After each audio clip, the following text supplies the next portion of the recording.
Nassau, the capital of the Bahamas, has long been a favorite port of call for cruise visitors, but it's now finding what could be a new attraction: art. This is the city's main thoroughfare, Bay Street, known for its flea market and its shopping attractions. But venture just a few blocks away and you'll find a different city, and the start of what could eventually become one of the Caribbean's major art destinations. Nassau's growth in this regard is in part due to a wave of new Bahamian talent, with artists like Ashley Powell and John Cox. At the center of it all is the National Art Gallery of the Bahamas, led by Bahamian native Amanda Colson, who took over as director in 2011.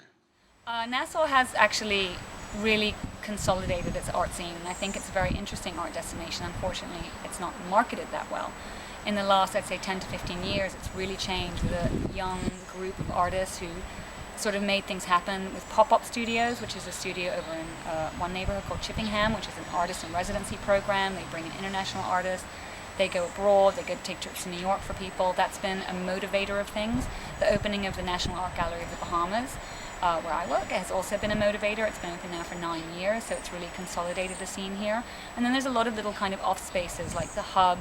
There's another gallery called Doongalik, which has been actually open for much longer than us, that does a lot of native work and local work, but of a really international level. And I think people are misconceive what they'll find in the Bahamas, because so often we ourselves promote the craft industry, either the craft industry or Junkanoo, which are both amazing art forms in their own right, but it's overlooking, the contemporary art scene, the fine art scene, which is actually very, very vibrant down here.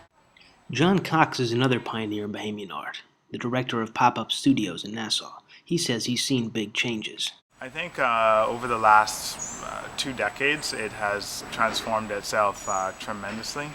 There's a lot of independent art organizations that have kind of popped up and gained some traction. And I think what's happened first is that internally, it feels like there's more organization, more kind of collaboration for spaces to work with one another, which in turn creates opportunities for artists to kind of express more and be more visible.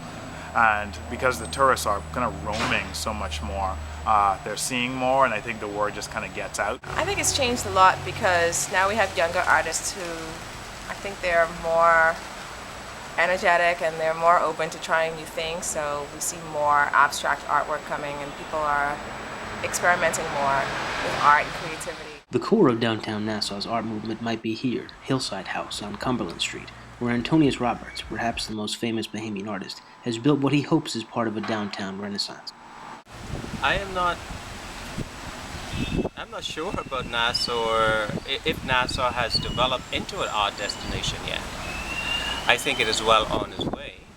I think with the National Art Gallery and the Diaghilev Foundation,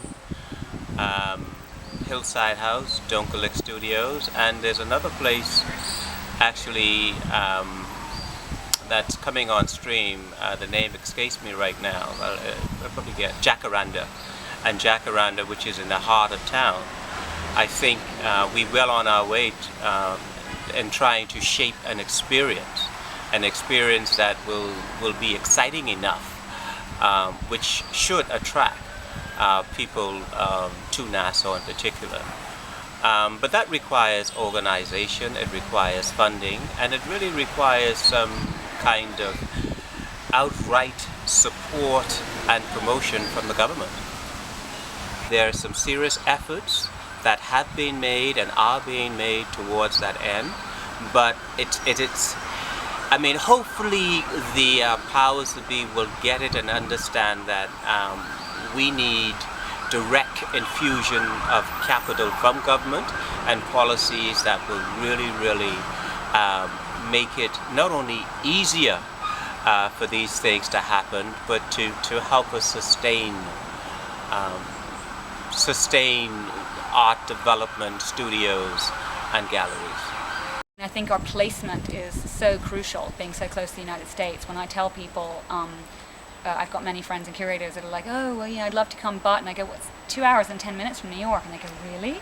Or half an hour from Miami. So of course we're placed. The Bahamas is so well placed. Our airport is now being doubled or tripled in size. So we're going to be an amazing hub for the Caribbean in that sense. And I think also our art scene is very developed. There's some amazing things happening in, say, Trinidad and Tobago and Jamaica.